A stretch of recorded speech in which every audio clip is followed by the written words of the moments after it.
How to fix switch account problem on Facebook Messenger app. Hi everyone, welcome back to our channel. So if you're having trouble switching between Facebook accounts in Messenger and you use two different Facebook accounts, you can follow the simple steps to fix the problem. First of all, you need to check your internet connection. Open your phone setting or simply scroll from the top and check if your internet connection is working properly. Or you can also try switching between the mobile data and Wi-Fi. Now, another thing you can do is clear the Messenger cache. Simply locate the Messenger application and tap and hold on to it.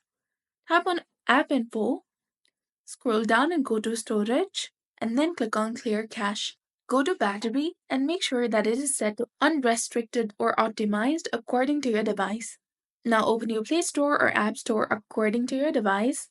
Search for a Messenger application, and once you find it, if you see an update button instead of open, which is highlighted in blue color, simply tap on it to update it to its latest and newest version available.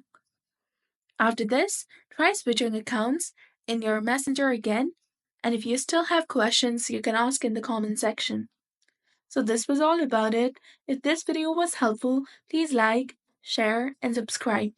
Thanks for watching. See you in the next one.